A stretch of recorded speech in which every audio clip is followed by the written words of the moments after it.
San Francisco, 1919. A mysterious stranger visits the treasures of King Mekhenaten exhibit, ostensibly for cultural stimulation and to bask in the splendor of a bygone era's gold. Or is he there for another, more sinister purpose? This wouldn't be much of a comic book were he a good guy. In fact, along with his brother and dim-witted nephews, he intends to rob the train that moves the exhibit from one town to another for its fortune in gold. Yes, dear readers, we might reasonably expect him to run afoul of local law enforcement in a bona fide Western comic. But the Dell Boys Gang was completely unprepared for what happened on the train, or the crazy adventure to follow.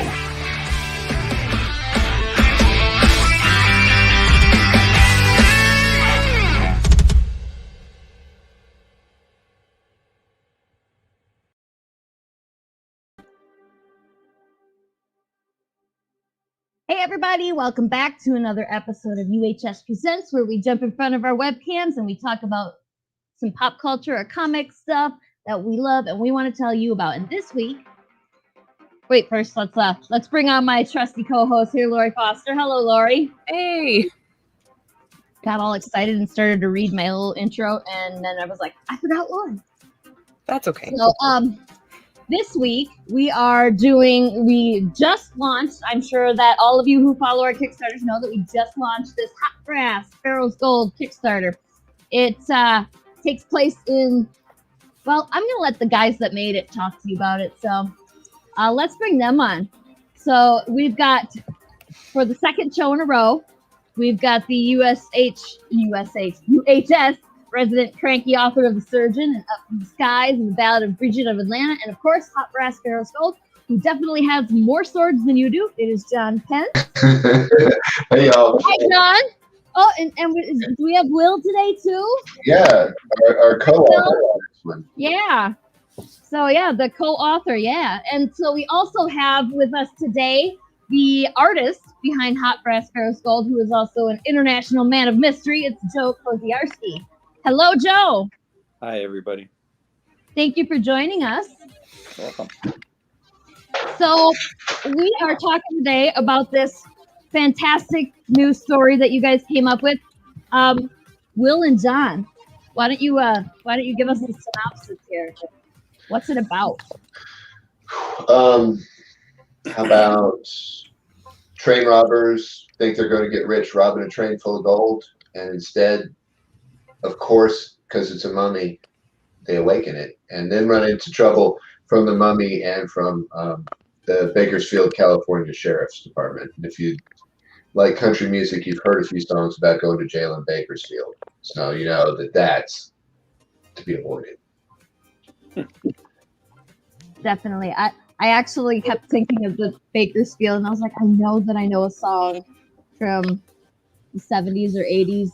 My parents were big on the country music on the radio all the time. Probably like 1/7 of all country songs are about Bakersfield, California.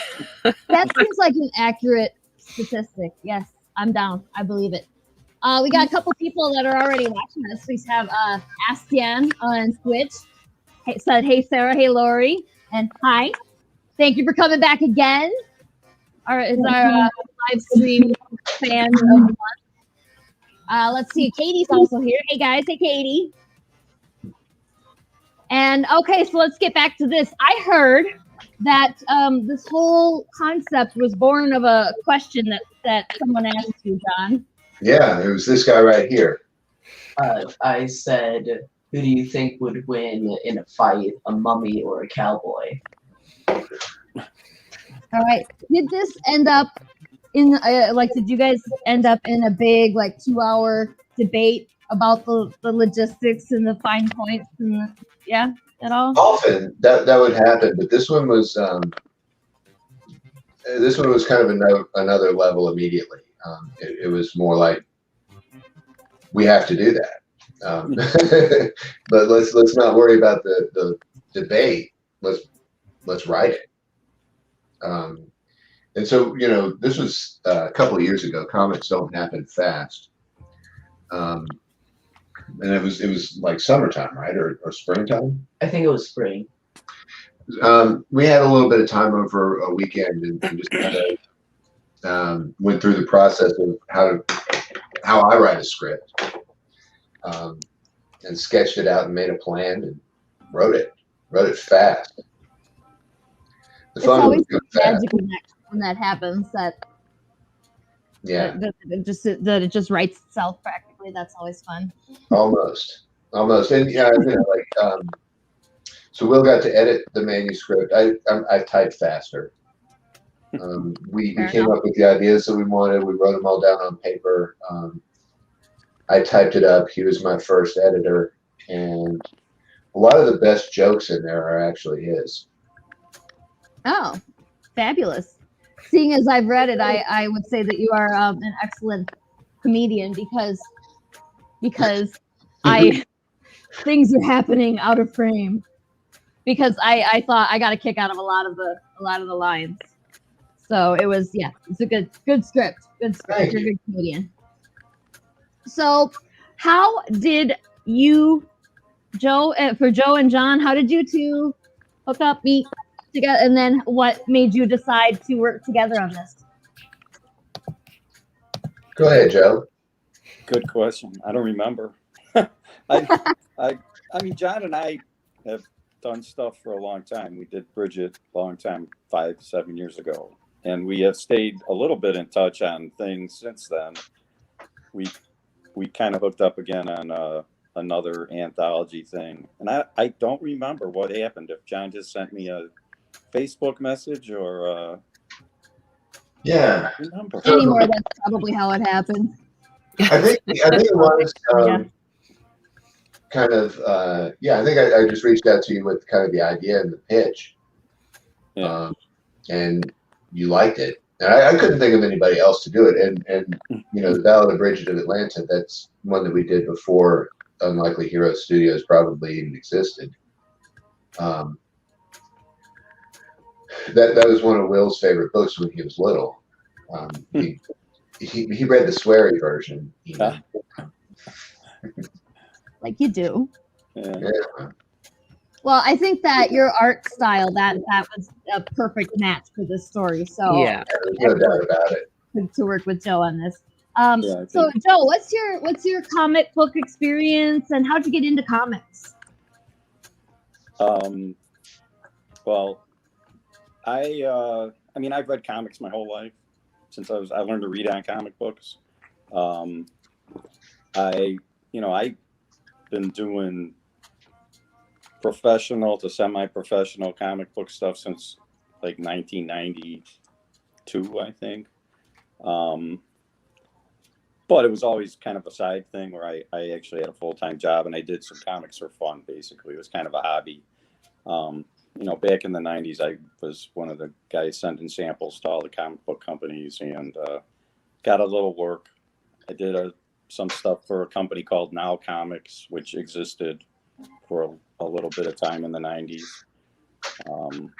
I did some Speed Racer and Twilight Zone stories for them. But it was never in the manga style of Speed Racer. They had a crazy idea to do Speed Racer in a different style, and the guy liked my art, and I did that. And I've always done. My art has always been kind of not perfect for mainstream comics, but then not weird enough for super weird comics. So I've kind of been on the fence for where my style fits in, I guess. And but then, like I said, I've always had a full-time job. So then I hooked up with John on a forum somewhere in the when we did Bridget. Yeah, that would have been like for an artist, and I sent him samples. Yeah. Sweet. So yeah, Speed Racer, but not manga style. I'm trying to picture it in my head of the what I've seen of the Hot Grass Sparrows Gold, and then like trying to picture that only Speed Racer, and I'm like, I don't think it was a super successful idea, but whatever works. it's worth a shot. You don't know if it's gonna work until you try it, right? That's right. So, Legend Storm on YouTube's What's Up, Pence Boys, and Heather's here. Hey, Heather. Hey. And yeah, anybody who's watching, if y'all have any questions for Joe or the Pence Boys or Lori or me, just pop them in the chat, and we're gonna answer them. We're probably gonna answer questions you didn't want us to answer. So this is Joe's work with the first book that we did, The Ballad of Bridget of Atlanta, which is like the Irish goddess Bridget, in kind of a. I just made you screen. Oh big. yeah, so here we are. Big. Let's find a page worth showing off. This really shows his cool style. I like this one a lot. The learning how to use your powers, lifting the car, flipping off your husband, who's like, yeah, right, and then a little bit of kissing afterward. Nice. Learn how to use your powers, and the kitchen knife doesn't cut your finger, so that's cool. Oh shit! I need that power. Right?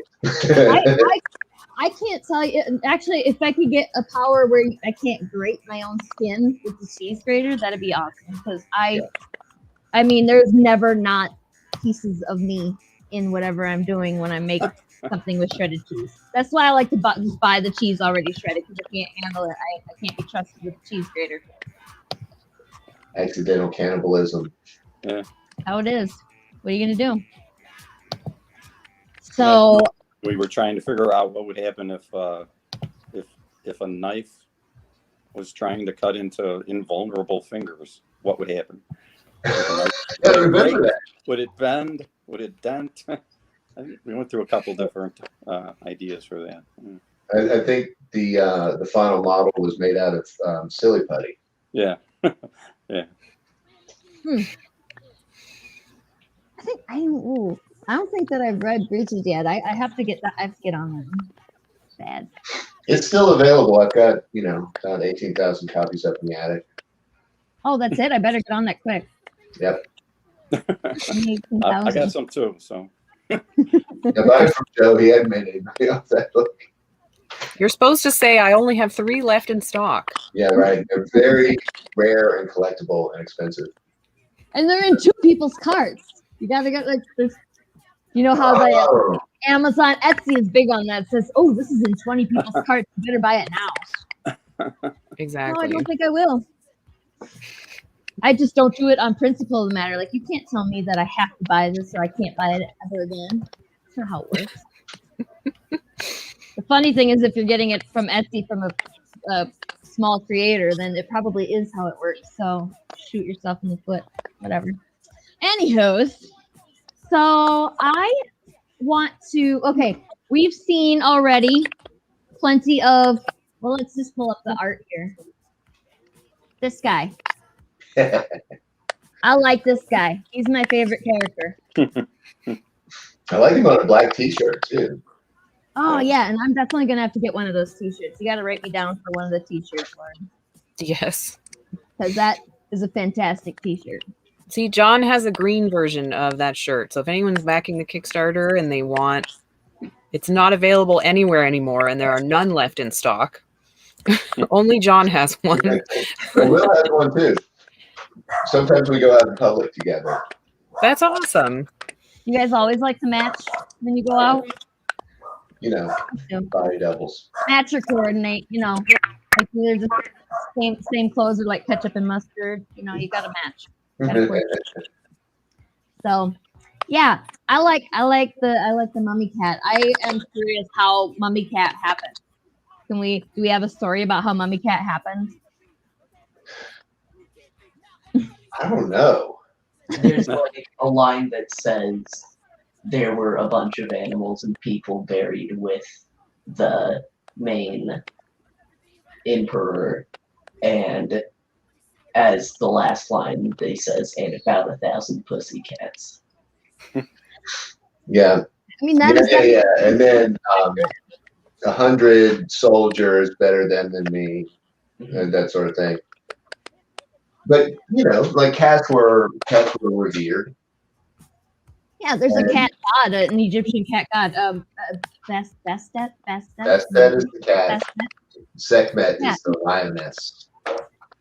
Yeah, so I mean, it's definitely historically accurate to have a cat in there. I just like, it just seems like you would that you just threw it in there for funsies, and I predict Mummy Cat's gonna end up being the most popular character in the whole story. It might be the case. So, Joe, was it ever in the script? I don't think it was in the script. I think it was an idea that kind of hit you somewhere along the way, and then I forgot about it. Yeah, I remember that we both forgot about it, and then I was doing letters, and I was like, "Hey, wait a minute! There's a cat on pages 1 through 10 or so." Yeah, And he's gone. Let's put the cat everywhere. yeah. And then we kind of drew him in a few places where he wasn't originally, and I think he worked out pretty well. He was a nice, Yeah, Mummy Cat nice little rules. touch. Yeah. Oh, I mean, he's fabulous. And just like the pictures, just the specific panels that are my favorites. Just like he's there, and he's like either gonna leap out and fuck up your face, or like there's that one where he's like kind of in the foreground, and he's like, and so good. Yeah. Well, I and don't know if he's in that if that particular one is in the. No, the one that I'm thinking of, like, there's this one. Is that one like off to the left there, Yeah. or is it? Yeah, it's the left. And where he's at, he's like looking at like, don't come near me. But just an excellent addition, I think. So, I know, and yeah, I should put this up here because this is an easy way for y'all to see where our Kickstarter link is. Although everybody who's back before already knows what our Kickstarter link is. So, Legend Storm says, will we be able to get the shirts through BackerKit? That's a question for Lori, right? Yeah, they're available as it's available on a tier. It's available as an add-on on the campaign, and yeah, they're going to be available through BackerKit as well if you add on money through there. So, Fantastic. I definitely want one. Yeah, me too. I mean, I might want two because the way I cut the t-shirts, because the t-shirts are terrible and they strangle me, so I have to cut the collar out and then I have to re-sew it all. So, and then I got to get creative with it, and sometimes you've got to change the neckline, so I might need a couple. I'm just saying. Yeah, okay, then we can work that out. I feel Ask Dan, Hot Brass Cut Project We Love on Kickstarter. Nice. Yes, it did. Like immediately, basically, right, Lori? Yeah, I don't know if we pleased the Kickstarter gods, I guess. And as soon as we launched, we got Project We Love and got an email about it, and I was like, well, okay. Usually it takes a couple days at least. yeah, for somebody to like notice it. Maybe because it's what do they call the shorter Kickstarters? Because this is the shorter one, right? This is not going to be running the full month. So yeah, if you're watching and you want this stuff, do not wait because it's not going to be on for that long. Yeah, it's only going to be about 2 weeks. Or if they have a special name for the short Kickstarters, or is it just a? I've just been calling it a turbo Kickstarter. I don't know if there's a technical term for it. Works for me. Oh, Andrew says it's called a quick starter. There you go. Quick starter. Yeah. I mean that works. That works for me. So. Are we still live in sync with y'all? Mostly. I did see you jump a little bit. Like you were a little skippy and jumpy there for a Like second. right now. Right now, you're good. Yeah, you're good now. Okay. Like right this second. I had a question. Oh, so what are your plans for this story in the future? Do you have plans for this in the future? This is the best part for a writer or a writing team because Joe has the plan. Oh yeah. But so there is a plan. Yeah, there is. What do you got in mind, Joe? Kind of a plan. Well, I was thinking we continue on with the mummy cat, bring him back to life, and have him have his own story. So Is it too spoilery to talk about the thing at the end? we have an epilogue. Yeah. And the art style shifts, and it really becomes like there's a little girl who's the sheriff's daughter, who ultimately saves the day.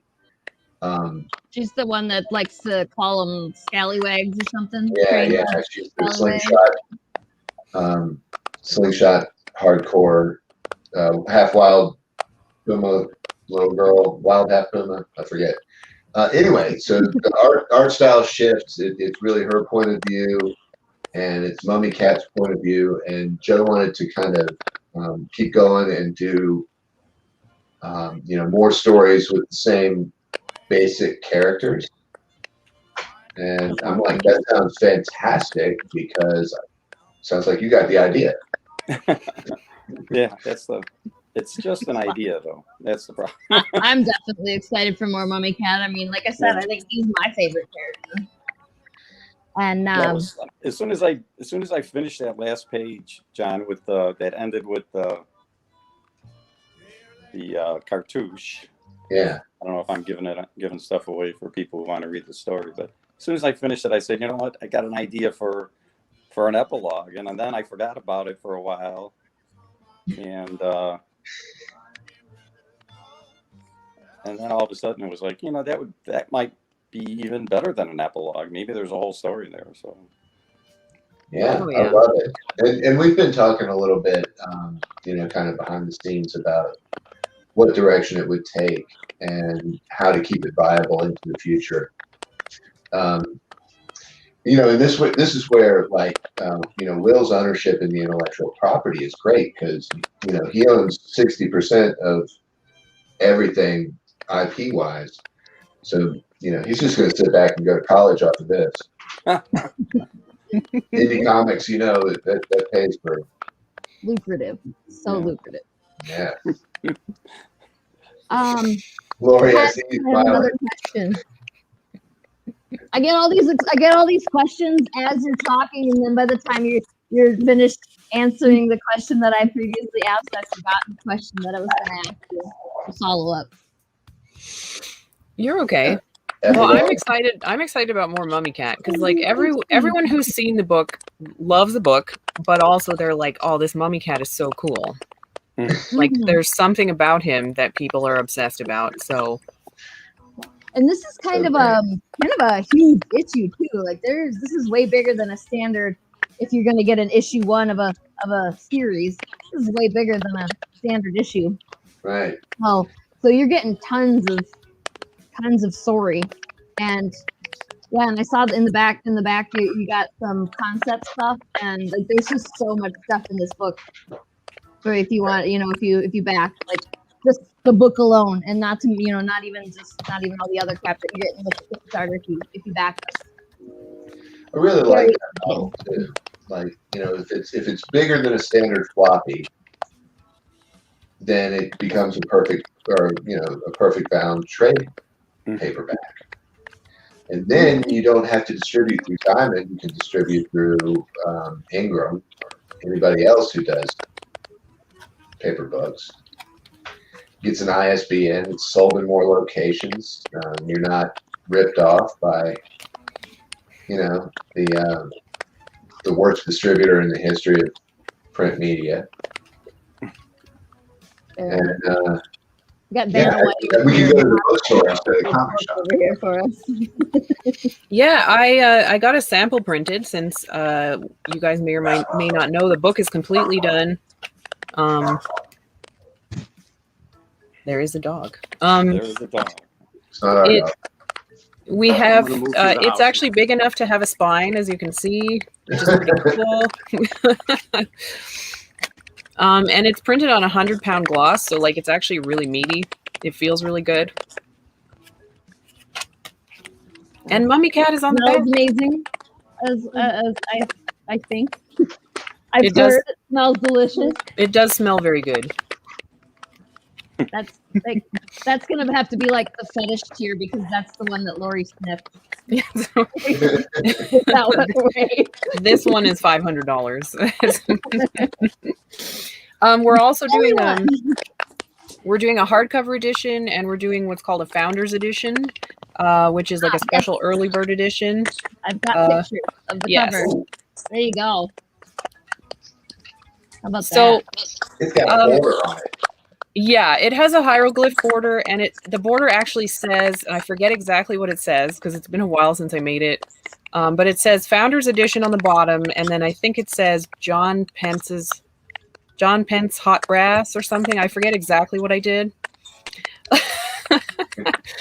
But those hieroglyphs actually mean something, which is cool. Yeah, you had somebody, like you consulted with someone to make sure the hieroglyphs were all accurate, right? Yeah, one of my Tai Chi students, I was looking for the calligraphy he did for me. I can't find it because you see what's back there. Is like one of those linguistics nerds. He's really good with a bunch of different languages and can kind of unpack them. And he did. It's not a translation because that wouldn't work, but it's a transliteration of how to say, remember to drink your Ovaltine. Right? From the Christmas Story when he gets the decoder ring and finally works real hard to figure it out. Mm-hmm. So if you work real hard to figure out what the hieroglyphs mean, there are 3 different versions of remember to drink your Ovaltine.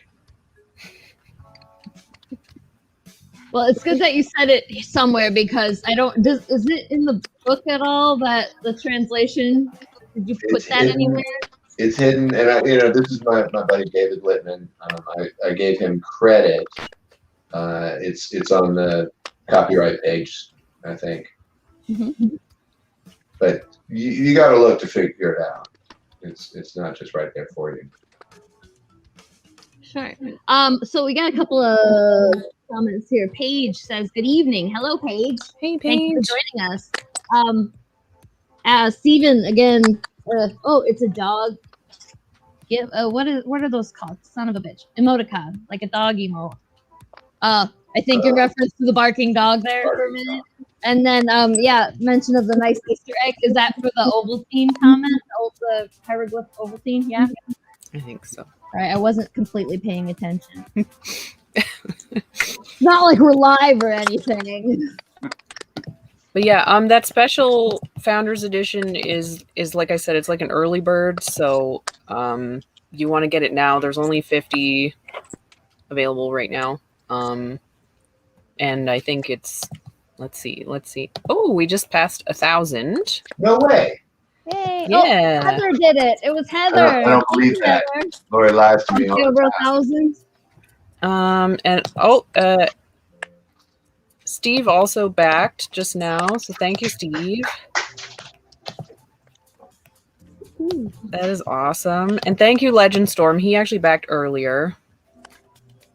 As Andrew, are you one of the ones that like to compete for #1 backer? Because I know that there's a thing among the indie comic fans and creators where y'all are trying to get to be #1, the first backer, and I didn't know that was a thing, and even if I did, I feel like I couldn't participate in that because I was like, that sounds like an anxiety thing, or that I would get too, like when you're bidding on an eBay and you're trying to snipe somebody at the last second, only it's like in reverse.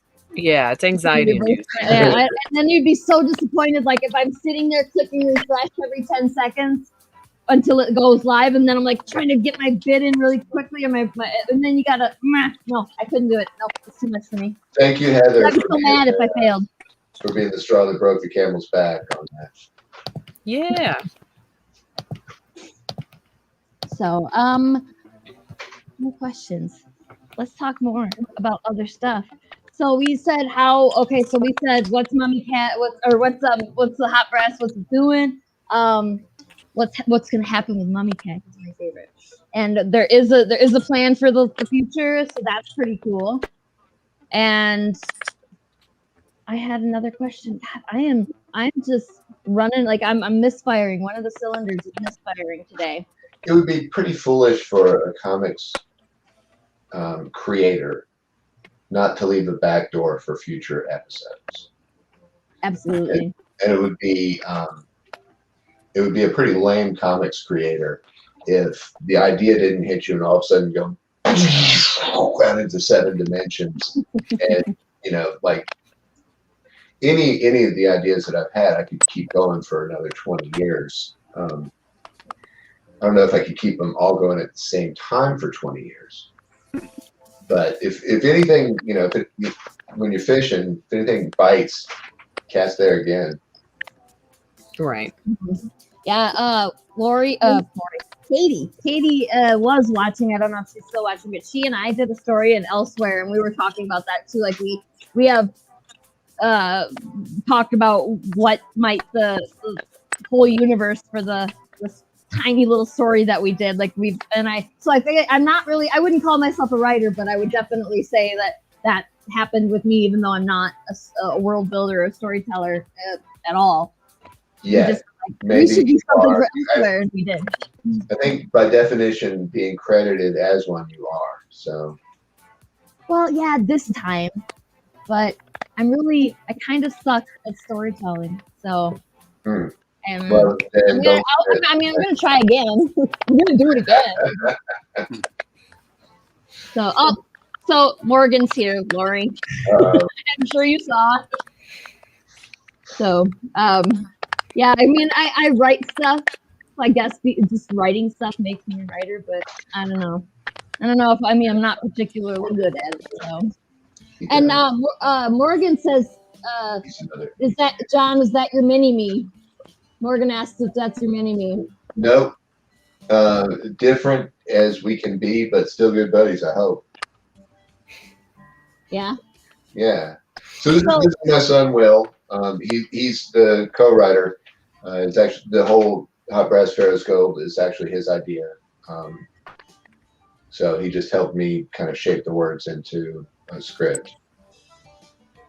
Nice. Will, I have a couple questions for you, Will. What grade are you in? Like, just for a reference of age-wise, what grade are you in? I'm going into 8th this year. 8th grade? You sound like you're ready to drive. Your voice is very low already. You're only in 8th grade. Wow. So what, besides writing stories with your dad, what other stuff do you like to do? I've recently been going to Taekwondo. I'm a red belt, which is like 2 belts away from being a black belt. That's awesome. I did Taekwondo when I was in high school, and I was terrible at it. I did like breaking boards, though. That was fun. How many have you broken boards? How many boards have you broken in one shot? I think 4 or 5. Jesus Christ! Ow! I can't do it. It took me many tries to break one. So, damn. But once you can do one, you can do an infinite number because it's all through. My dad was one of the people who was holding the board, and I suspect that had something to do with it. One time, you got a bad holder, you got a bad. You're never gonna. Yeah. Yeah, exactly. I wish that the place that I had taken the lessons would have had one of the, mechanical, non-human ones to practice on or something. And I'd be like, see, I can do it. He did it wrong. He held it wrong. So, any of the surgeon videos that we did with different sword stunts, he's my cameraman. I was just going to ask that. He's been my cameraman whenever one of our artists needed a photo or video reference for one of the combat scenes in The Surgeon. Sometimes he's been my crash test dummy for those too. How do you feel about that, Will? Do you get paid for this? Are you fairly compensated for your time? I don't get paid, but I get to see what's going on before the comic book airs. So yeah, I suppose that, John, you would argue that he gets food and clothes and a bed and all that stuff. This is he should be getting paid. I'm just not very good about that. I'm cheap. Getting paid in the form of a college tuition savings account. Sure. Keep talking. Oh shit. Let's see. Katie said you are a writer. Is that and yeah, referring to me, I assume, but sure. Morgan said I like y'all's story. Thank you, Morgan. And still want to. Looking forward to that story continuing. Yeah, we'll see. And Morgan says that Will still counts as your mini-me because he's your son. Okay. I don't make the rules, so I'm not a dad. He's And not Brad, a real clone, and he's not exactly like me. Brad on Facebook says excited to check this book out. Back earlier today, so thank you. Yeah, Thanks, you are. Brad. Yeah. Morgan was actually the number 2 backer. No He was way. pretty pissed about that. Oh, who was number 1? It was Sean Smith. John Smith. Is He's he the first one of year the left. ones that competes? Is he one of the competitors? He's not in Or did that he- group of competitors, but Sean is one of the first backers on most of our campaigns, actually. Oh, fabulous. And Morgan was number 2. Morgan, how do you feel about being number 2? We'll wait for this answer. So, yeah. So when you came up with this idea, is it just so another question for Will. When you asked your dad who would win the fight, was it just like one of those things that pops into your head, or were you into mummies and cowboys? How did that question arise? I think like the weekend before, someone had mentioned Cowboys versus Aliens, and then I kind of just ran through scenarios in my head all that day during school until I came up with what I thought was the most exciting Cowboys versus The teacher in school. I never did that either. I still don't do that. I'm in college right now. That's awesome, though. But that's I'm paying them directly, so I can do what I want, right? Yeah, that's absolutely right. So, question for Joe. What else are you working on besides Hot Draft? Well, I guess you're done working on that for now, right?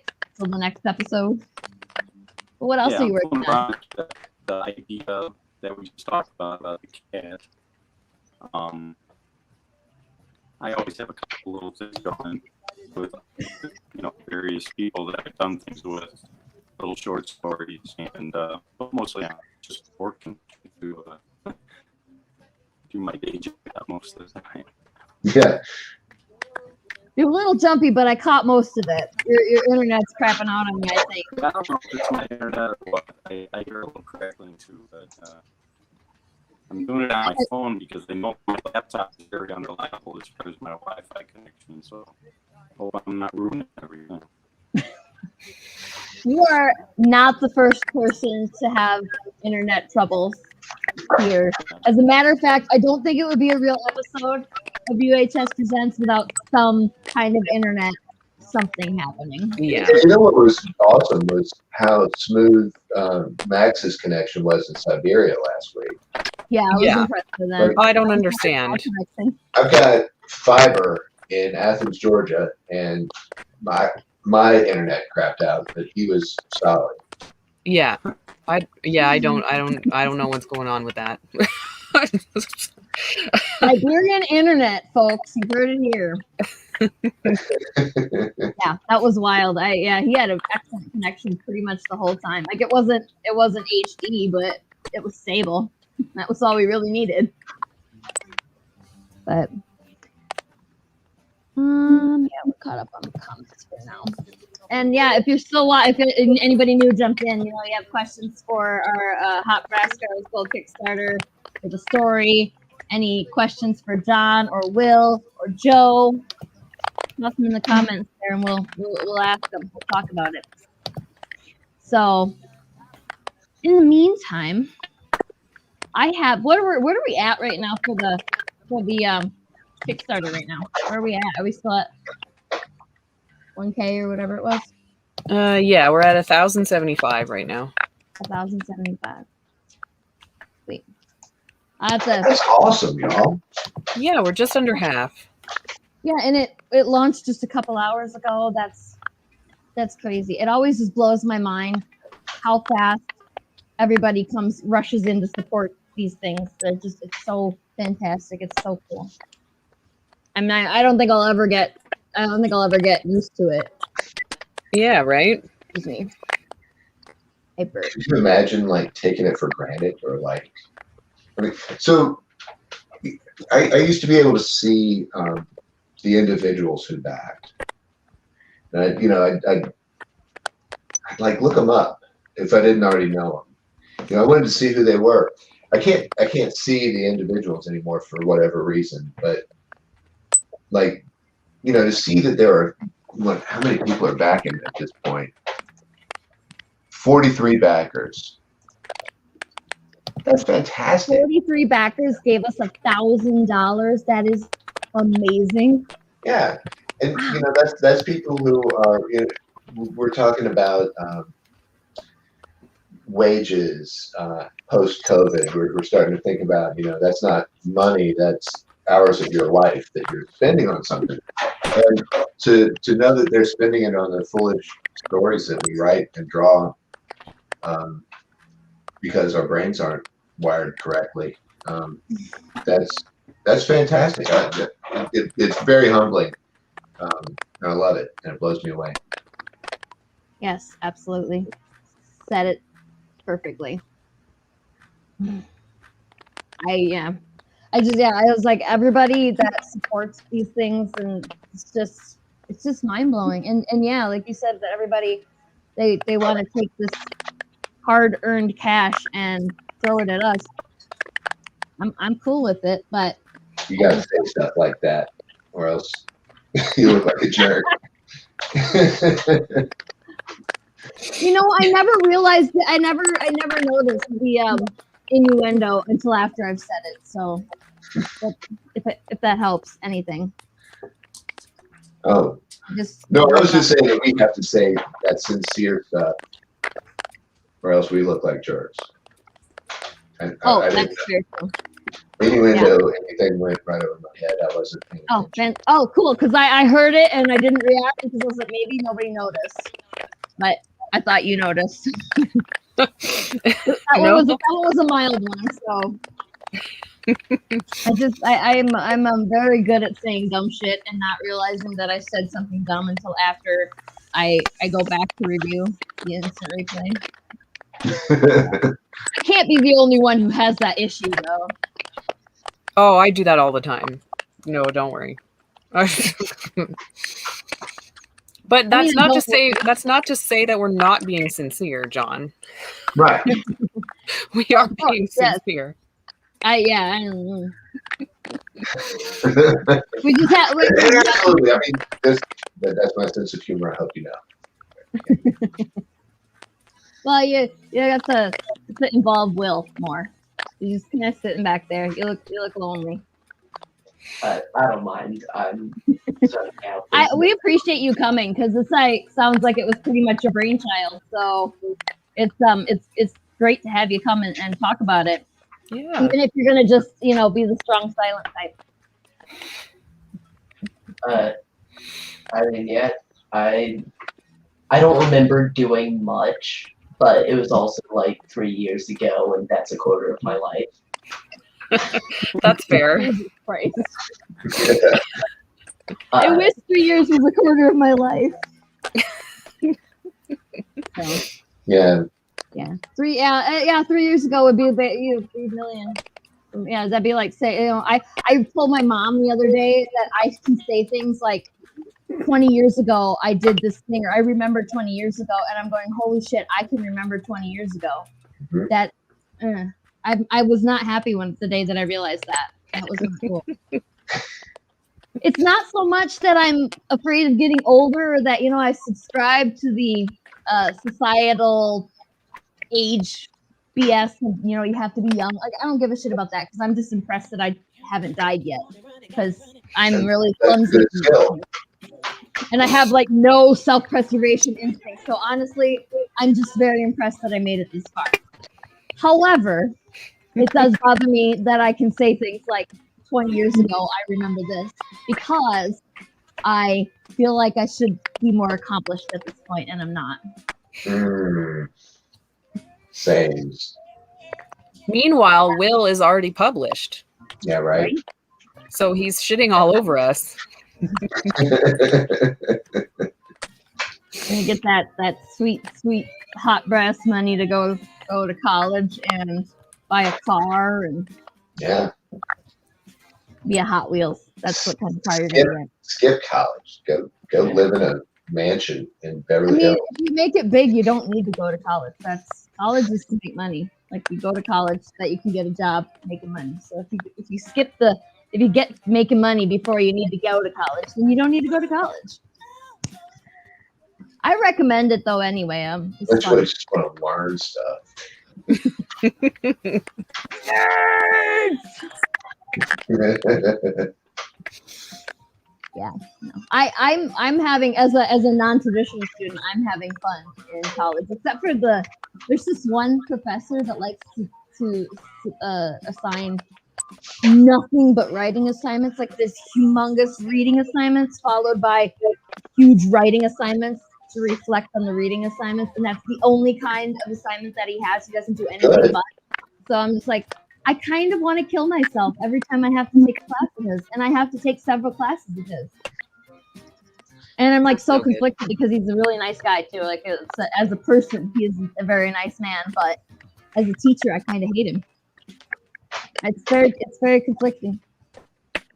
This is what you have to look forward to, Will, is that you are going to be conflicted because you are going to like some of your teachers as people and hate them as teachers. You probably already have that, actually. Yeah. I mean, it's just, I don't know. I hated all my teachers because they were trying to make me do like math and shit. And it turns out I can do math now, but it turns out I was very, very bad at it. I actually don't know how I passed most of my classes. Back on it. Yeah. Oh well. So. Are you good at school? Do you enjoy school? I don't enjoy it, but I'm somewhat good at it. So He's all right. He does pretty good. Is he downplaying his skill in school there, John? Like saying A little somewhat? bit, yeah. Yeah, he's a smart kid. Yeah. Above average? Yeah. Somewhere between good and great. Yes? Yeah. He gets invited to the smart kids classes for some stuff, for math and for writing. Oh, that's awesome. Yeah. Hey. Do you do the advanced placement classes for writing? I do them. I'm a lot worse at writing recently than I have been in the past, but COVID year was weird for school. I was just gonna say we got Yeah. blamed on COVID. And Yeah, for sure. I don't want to ask you what you want to do when you grow up because I hate that question. I hate asking kids that question because you are going to be in 8th grade. You do not need to know what you are going to do when you grow up yet. But do you have like aspirations for the future about what you enjoy doing now that you want to continue doing, that you can see yourself doing in 10 years? I like architecture and engineer as careers. Somewhere in that area, definitely. But I am planning on having a lot of hobbies. And Good call. My man can cook a little bit too. What was that? My man can cook a little bit too. He's been cooking a fair bit through COVID. The real that's question awesome. here, though, is how are you at the dishes afterwards? The rule is, if you cook, you don't have to wash the dishes. All right, John, you need to tell Jeffrey this. Yeah. I don't think that he's heard that rule. If I it's think that's a joint good effort rule. cooking, you joint effort clean. But if you cook, you don't have to clean. That's Yeah. fair. That's an excellent rule, and I think that it should be instilled in this house as well.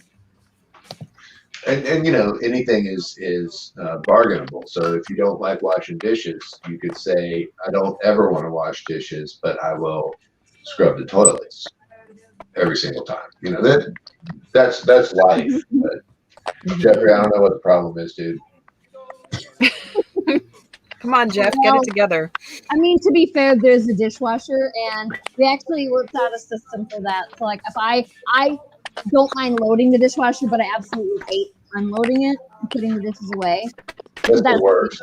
Yeah. I load and he unloads because he doesn't have a problem with that. I And we don't. both eat laundry, so that never gets done. Good. I'm reasonably sure that what I'm wearing now is clean-ish. But I don't.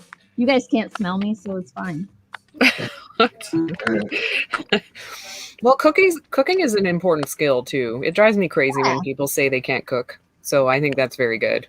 Yeah, it's just like drawing and writing. Like it's not that you can't; it's that you don't practice. You have to practice at cooking. You have to practice at drawing. So you can't say that you can't do it. You can only say that you don't try to do. Like I don't cook. Not I can't cook.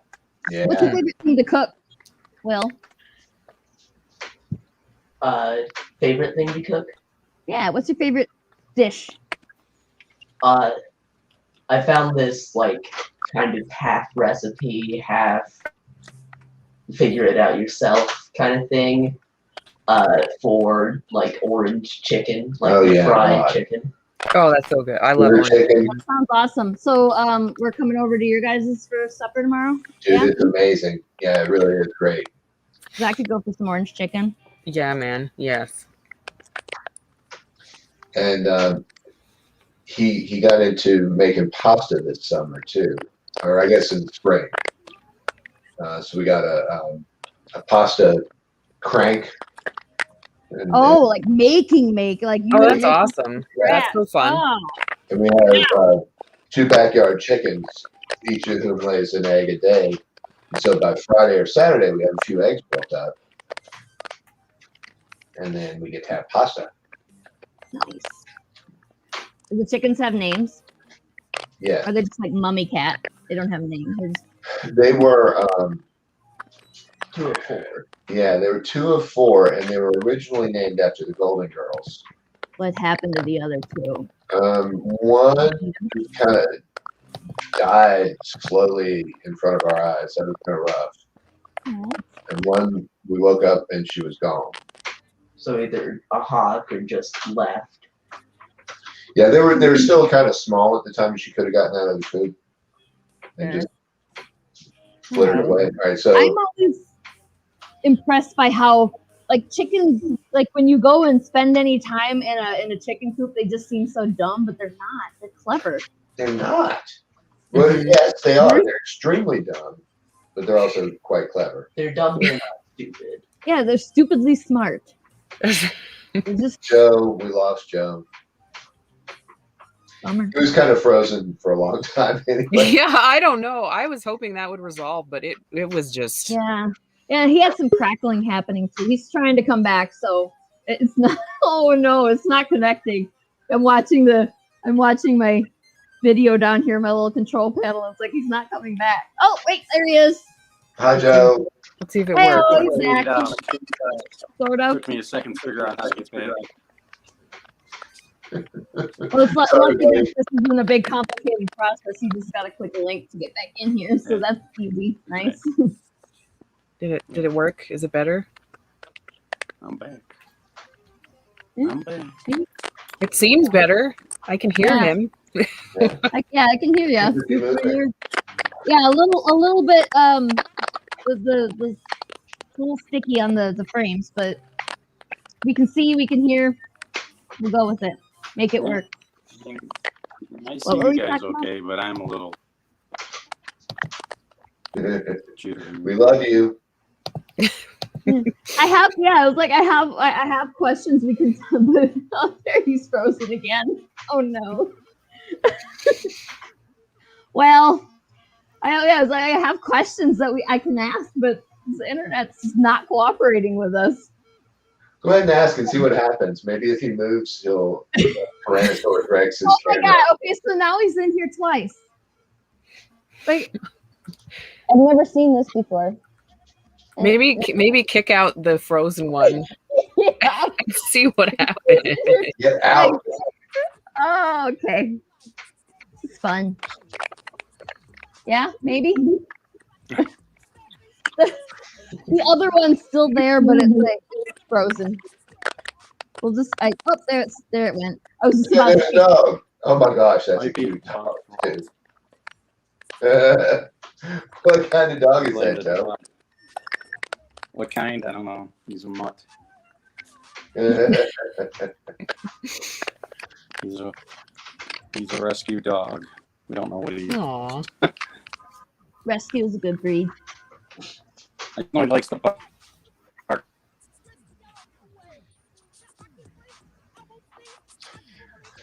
I don't know. I'm sorry, your Try. internet is not working. Okay. So, I don't know. What we can. When his picture freezes, though, he doesn't look like, like, oh, he looks kind of Yeah. cool.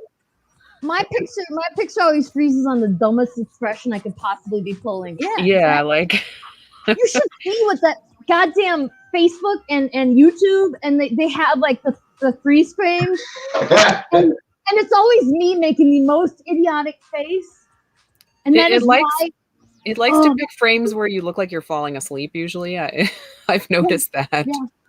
So yeah, that's why there's gonna just be only. That's why I'm making the thumbnails now because I'm like I'm not doing this anymore. I'm not letting it choose for me. Do that.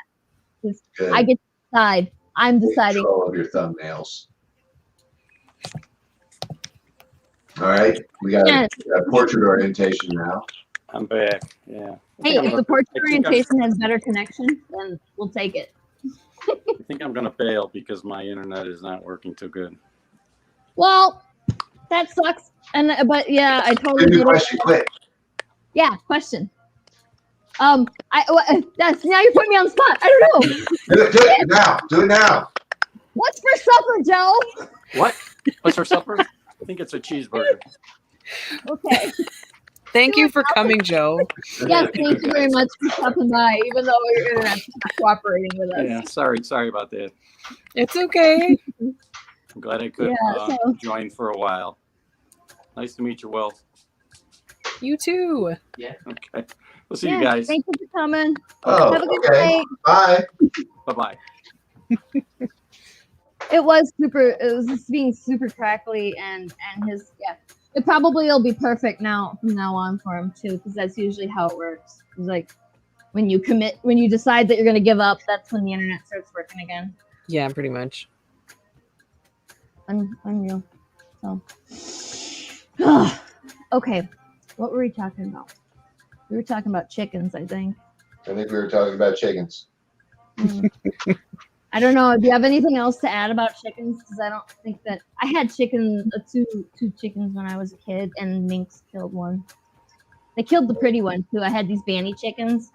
The one was a beautiful gold rooster with like black on the tips of his feathers. How do you know it was minks?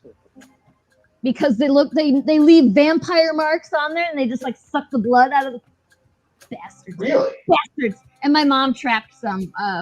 She had minks sneaking into her chicken coop and murdering her chickens. They are evil weasels. They're like ferrets, only from hell, like Satan's ferrets. They're creepy and ugly. I don't like them.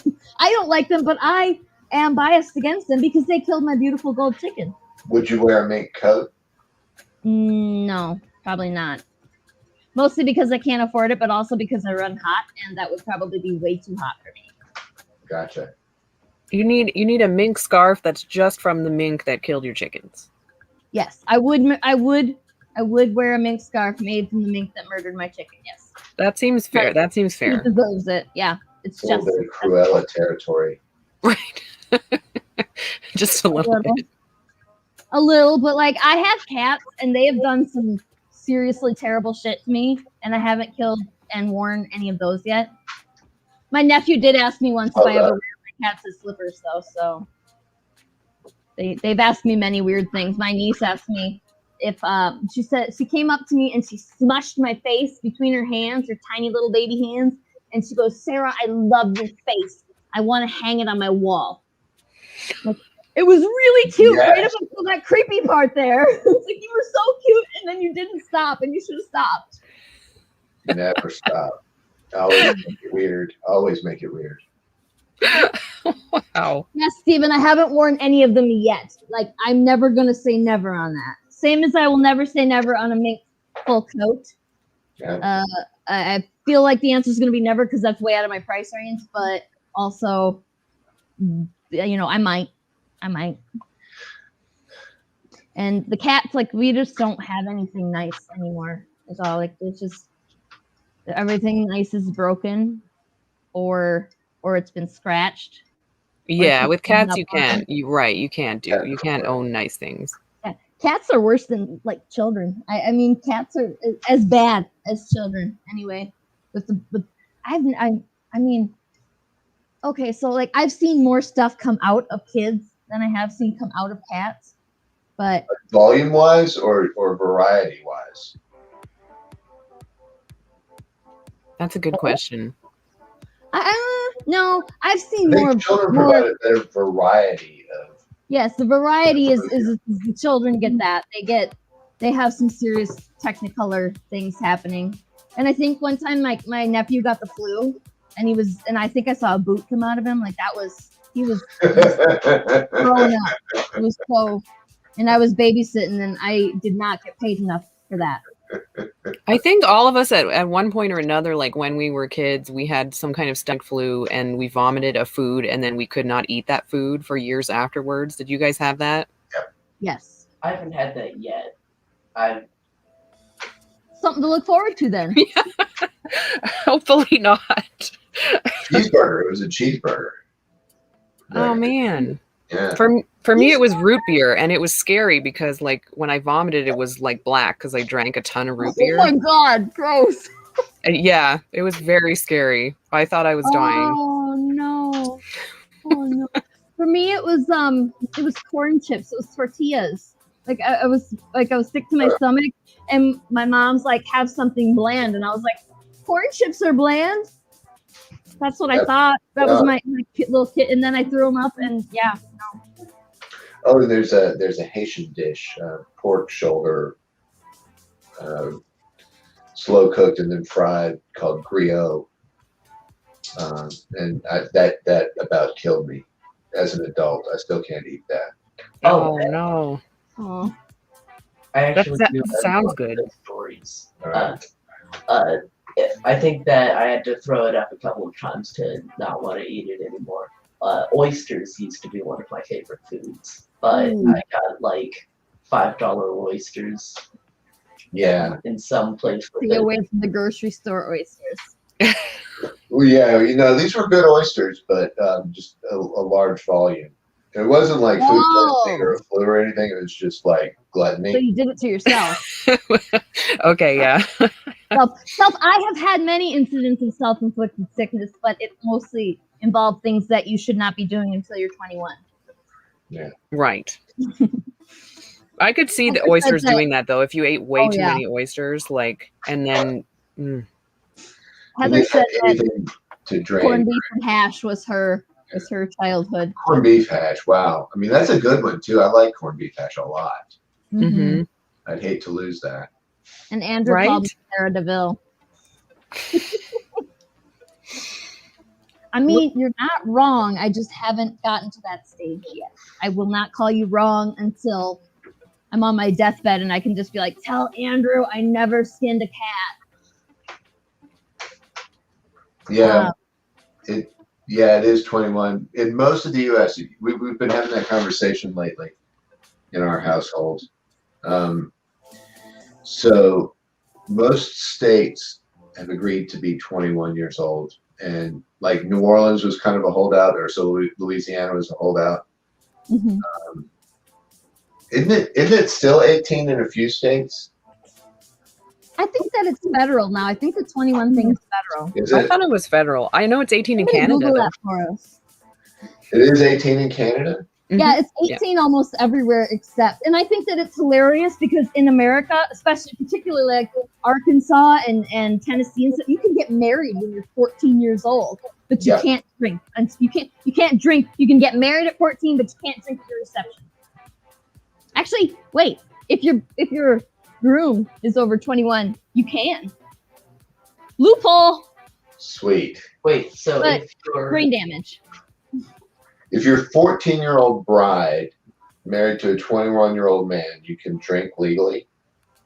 I think so. I think if you get married, this is okay. So this is all hearsay. Do not quote me on this. Don't use this as any kind of legal defense because I'm really not sure. But my sister was, she had this situation where she was marrying a guy that was older than her, and she did not want to get married until she turned 21. Like they got engaged and she was still 19, but they waited until she was 21 to get married because she wanted to drink legally at her reception. And my parents were both like, but if you're getting married to him and he's old enough to drink, now you can, as long as he's there. It's like you're a citizen. That's so weird. That seems like something that I should probably double check on before I go passing it around. I'm going to go around telling people and tell them you told me. Which But yeah, it's 18 for any kind of legal advice. I'm just saying. No. I am not a lawyer. I'm barely an artist. It's pretty exciting that this comic book has gotten all the way to the UK, though. Yeah. Oh yeah. So I think about that too a lot. Comic books are a different size in other countries. It's fun. So, they're like, what is it? Are there 9x12 here? Is that right? Am I wrong? 6.625 by 10.25. I'm thinking of the boxes. I helped Lori find some boxes, and I went and bought a box and tested it. That's what that one was. Yeah, my bad. Well, if I can definitely show you some more of the backers at some point, Will. But I know we have. I'm looking through it right now. We have one guy who lives in Poland. No. So that's cool. Some of them I'm going on remembering them from previous campaigns. Because it doesn't show their address yet. But I know we have at least one from Poland. We typically get backers kind of all over the world, which is cool. It's fun to see where we're shipping the books to. On Elsewhere, we had a bunch. From I'm trying to remember. We had Singapore. We had Dubai. No way. Dubai. Everybody in Dubai is filthy rich. Yep. We have more from Dubai. All over the UK, and then I'm trying to remember Poland, Austria, Germany. Well, it's because of I think it was the surgeon that Max in Siberia contacted me. Yeah, which is so surreal. It's so weird, isn't it? Yeah, and he was actually watching us on one of these live streams, I think, and then reached out. That's awesome. It's crazy. Up, yeah. I wonder if the view counts are accurate on these things, because I'm always like, but only a couple people are watching now, but more people apparently. Watch later, and that it racks up a couple of views on the YouTubes, and it's crazy because I go to see what weird thumbnail of my face that they picked this time. It only picks bad freeze frames. I've had a couple of fans of ours, who wear our merch, like that shirt John's wearing. They wear it to the grocery store, and people will be like, "Oh, the surgeon," and no. They're like, really? What? And I've had a few stories like that. Like people just seriously, they go to the grocery store and like just random people are talking. I'm like, I've had it happen at a convention where somebody has read my books and they come up and like, "Oh, you wrote that." I was like, "Yeah, I did." How do you know? What is this? Is this weird? Yeah, exactly. Have you had the situation where you've had people come to your tables at the cons and they're like, "Remember me from the last con that we were at together, and I came to buy the next issue of your comic"? Because I've had that. No, I'm not very good at attendance, so no. Fair enough. I remember. I never remember anybody's names, but I'm pretty okay at remembering faces. So I'll be like, "Yeah, I can't remember who you are, but I remember I've seen you before." And then they come and they geek out about whatever comic that they happen to have read. And I've had occasionally they'll come on the first day of the con and we'll talk, and I'll say, you don't want to go. They don't want to commit to it because in the beginning it was all I had was the Super Volume 1, and that's a $20. It was at the time a $20 commitment. Not anymore. but yeah, so they would come and they would ask about it, but they were like, $20 and I might not like this book. And so I'd be like, okay, tell you what, go home or go to your hotel room or whatever and log on to the interwebs and go to this website here, read the free preview, and then come back tomorrow and buy the book feeling better about your purchase because I promise that you'll like it. And they almost always do. If they took the time to actually read the preview, then they always come back. Yeah. So that's the challenge is getting people to open the book and look at it. And usually if you can get that, they'll buy it. Yep. I've found. Yep. And holy shit, did you just see Will disappear? He just disappeared like a ninja. He was just there and then he was gone. No, seriously, he was there and then it was framed. The frame clipped and then he was gone. That was amazing. That was fantastic. Is he a sorcerer? Is that what kind of school he goes to? Yes. Yes. He goes to wizard school. That was great. Yeah. So yeah, at conventions, I noticed that if I am excited about what I'm describing about the book, then they'll be excited about it and they'll buy it more often than not. But I have to be excited about it. So if I'm having a shitty day, then it doesn't work as well. Right. Yeah, and if you're having like sulky members of your family who are hanging around, they bring the energy down. Yeah. I usually have. Hey, come hang out with me at the con, and they're like, No. I've never brought a family member, but I have brought Jeffrey. I mean, he's not legally a family member, but he's a family member, so I guess I have technically unofficially. Will is always a champ about it, and I really don't think Shelly's ever going to see this. My wife is not. She doesn't have any fun, and it sucks, and it's a black hole of nobody has any fun, and it's That's like, unfortunate. Aww. when you like to go, like, would you like to go see the rest of the show or the rest of this weird city that we're in? Like,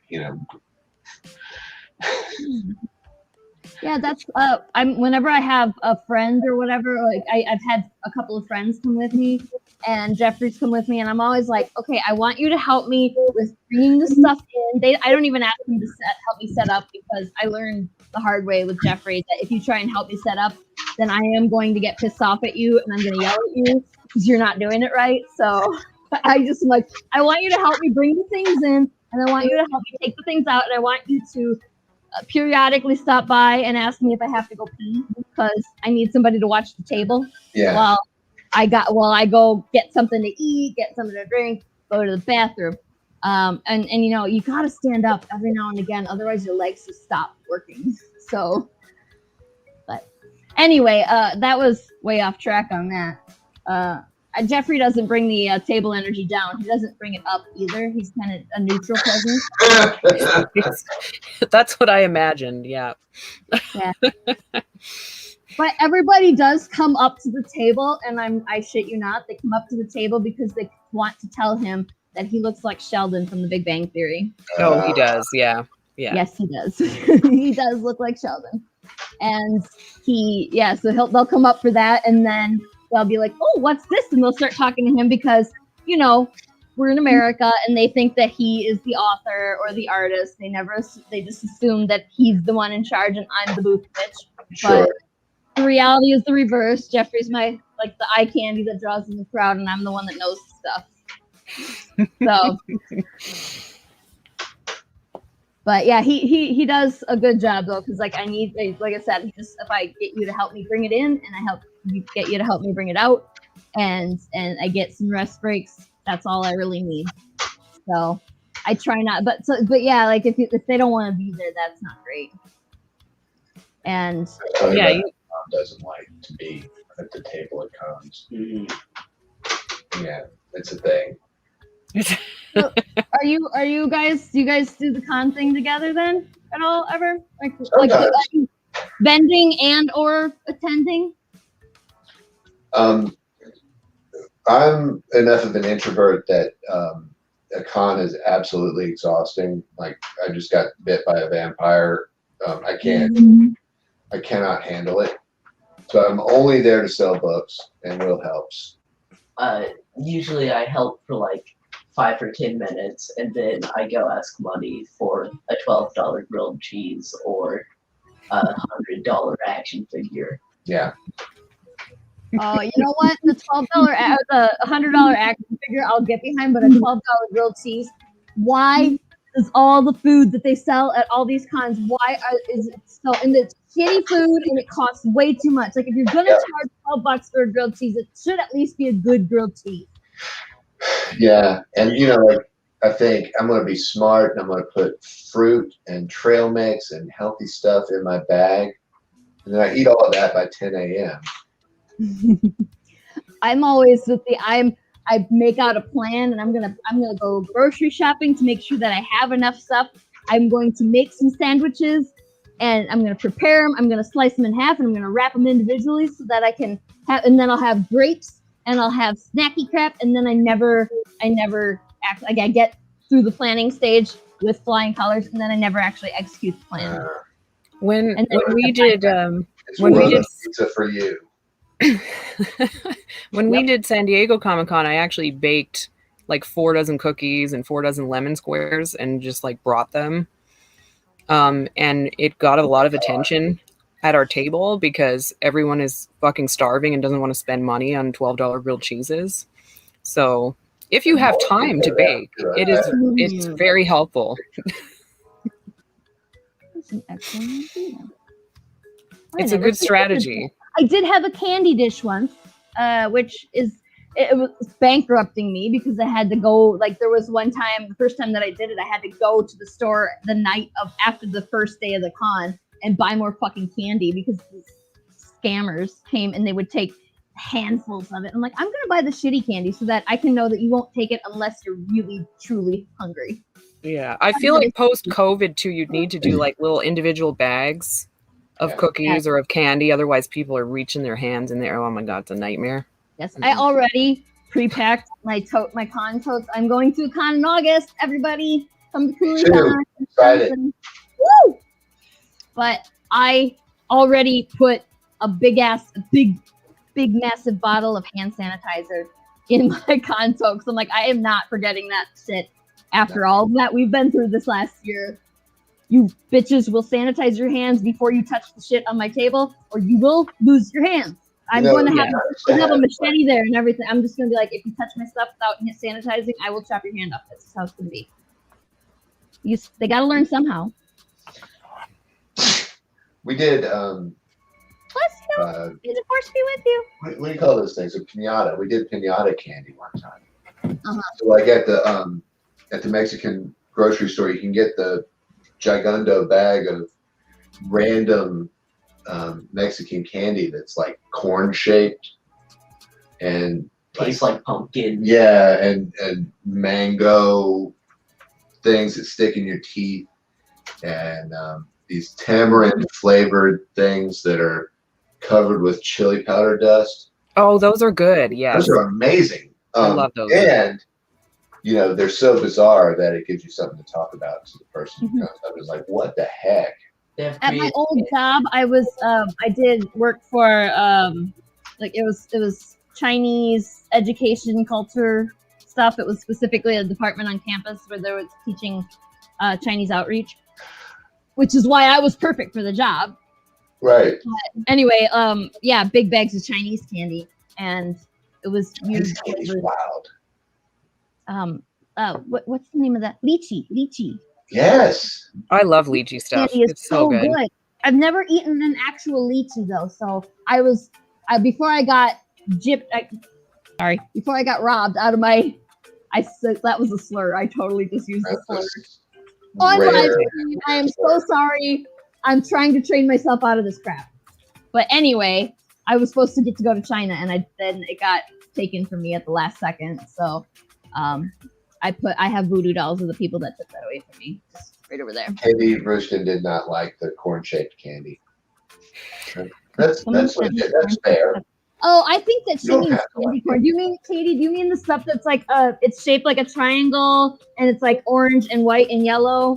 Yeah, candy corn. That stuff, yeah, that stuff's actually made out of candle wax. That's not real candy. They tricked that The shit. corn-shaped candies were like an ear of corn. And it wasn't corn flavored. It was like mango flavored. Oh, that sounds They good. like to trick you, like get Yeah, you like, thinking ooh, one way. I will put something in my mouth that reminds me of corn. It's mango. Mm-hmm. No, that sounds good. Yeah. It was. There was not a single piece of candy in that gigantic trash bag full of candy that I did not like.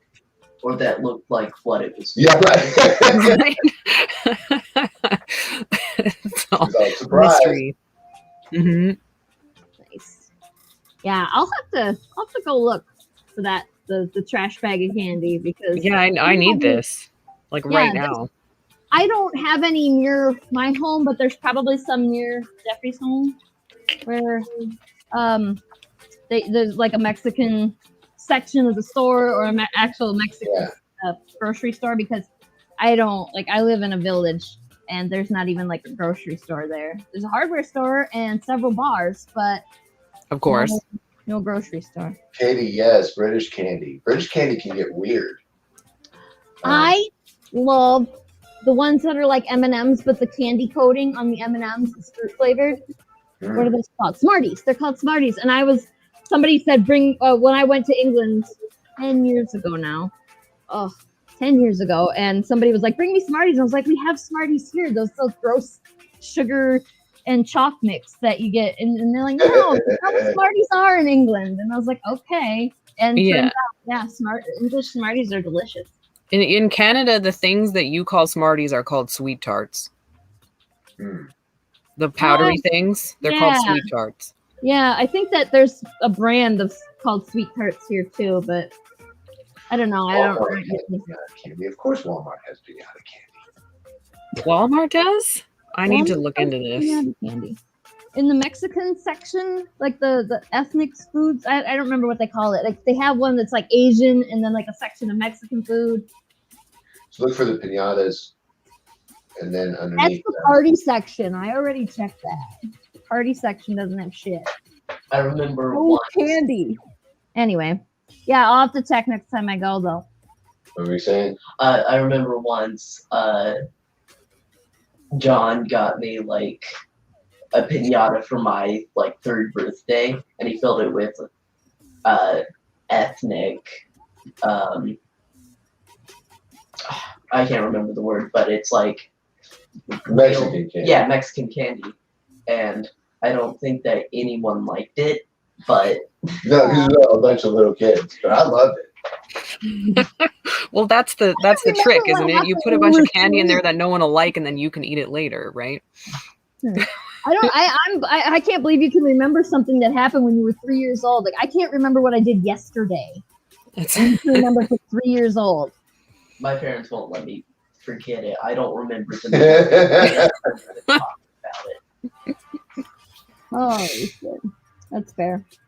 Yeah, my mom can't remember very important moments in my life that are like key things, but she remembers that time that I told her something funny about Winnie the Pooh, the TV show, Pooh's Corner or whatever it was, where it was like it was people dressed up like Pooh. They don't. It's not on the air anymore. Like that. I have not. Just about learning to read. But Pinata candy is on the party aisle. Of course it is. That makes sense. I'm gonna have to go check this out. yeah, I've never seen it in the party aisle of my Walmart, but my Walmart sucks. So Maybe as you go further south, you get better candy. Maybe. could be. Everybody, you guys got Waffle Houses down there, and you got Steak and Shake, and we don't have those either. But we have Culver's. So We have, institutional racism and oppressive heat, lots of poisonous snakes. So, Snakes are cool though. we have What's that? cows. I said snakes are cool though. Snakes are cool. Yeah, but you want to admire the poisonous ones from a distance. Right. You don't like snakes? I'm not John? crazy about snakes. I'm all right with snakes. No, I was saying I admire the poisonous ones from a distance. Oh, yes. Yeah. Back when I was a kid, my mom and sister and I used to go horse riding in the woods. And I remember my mom and my sister were kind of riding these spazzy horses. And then I was riding like the experienced but still spazzy horse.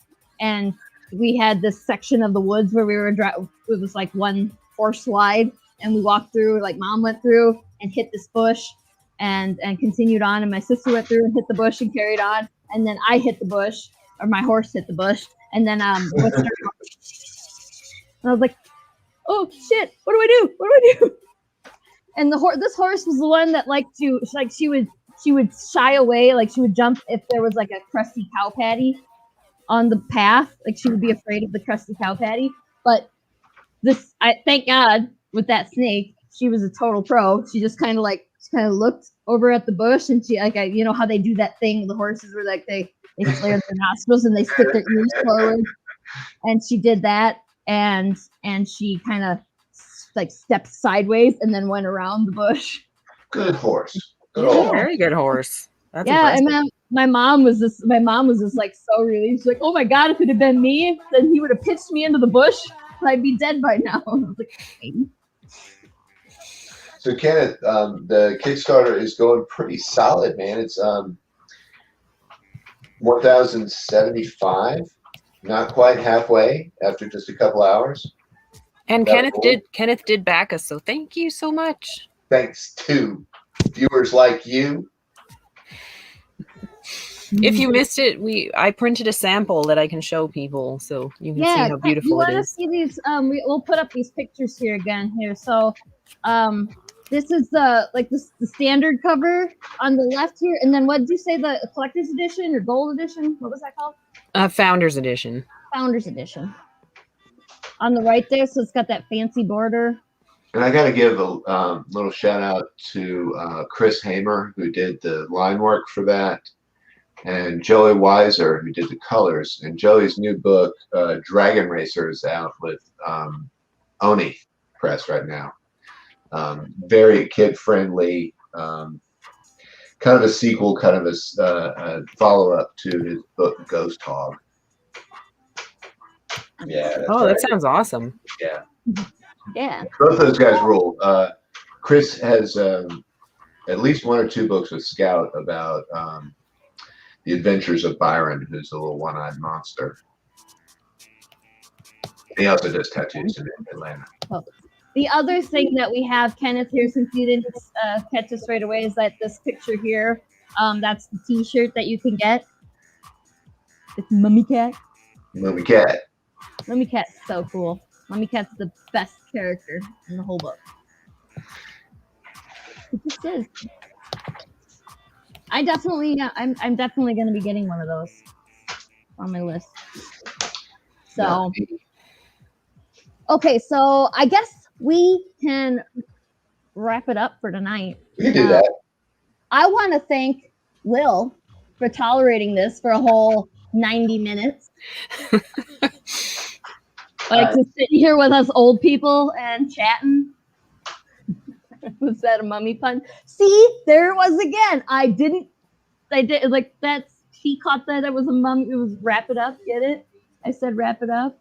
And I didn't even no, that wasn't a pun. I wasn't being funny at all. That hurts. That's physically painful. Yes, I'm unintentionally funny. And I just ruined it by trying to explain what happened. Anyway. So everybody, go to uhstudios.com/Kickstarter. And if you caught any of Joe's stuff since his internet was bad, go follow him on Instagram. He's on Instagram. You can just type Joe Koziarski and he'll pop right up. But now that I'm saying that, he's the real Joe Koz. He's on what? On Facebook or on Instagram? On Insta, yeah. Is he? Okay. The real Joe Koz. Okay, because he sent me the link that he sent me was Joe_Koziarski. Is it Koziarski or Koziarski? I don't know. Well, he didn't correct me when I said it at the beginning, so hopefully I make wasn't sure. wrong. Now I have to, now I have to feel bad if I didn't, because, I fucked it up. But I did make that disclaimer in the beginning. It's like, please spell this phonetically for me so I don't fuck it up. And I will fuck it up. Anyway, so the Kickstarter is running until what day? July 15th, I think. So so you have till July 15th to get your backings in. Jesus, get your pledges in. That's the word. The backing yeah, sure. I don't want to be the host anymore, Lori. You're in charge now. And don't forget, the Founders Edition is kind of an early bird edition. There's a limited quantity of them, so if you want the fancy hieroglyphs around the outside, you need to get the hardcover edition or the Founders Edition, and we're going to run out. So get in now, and they don't take your money until July 15th, assuming we hit the goal. So help us hit the goal. Help us hit the goal. Yes, back and share the link with your friends. It's very easy. uhstudios.com/Kickstarter. Super easy. So I think that was everything, right? Are we good? Anything else? Are we done? Yeah, no? Thank you, Will, and thank you, John, for coming and talking about it and talking about your chickens and all that stuff. The only thing I can remember now is the chickens. Jesus Christ. And the vomit. We're leaving now before I just. We love you, Sarah. Every time I do this, I'm like, next time will be better. Next time will be better. And then it's because of the time of day. I need to do this earlier in the day, and then I won't be as spazzy. Sincere thanks to everybody who backs, everybody who watches us ramble, everybody who reads the books, because that's all I ever wanted, was to write books that people would read. So thanks, y'all. Yes. On that note, everybody have a wonderful evening, and we will see you next week for a new episode with Marika Davis and BC Brown, and we're going to be talking about accessibility. So thank you for coming. Yeah, it's going to be really fun. Comic creators should come and check it out because it'll be very informative for that. All righty. So, okay, now for reals. We're leaving realsy. Bye.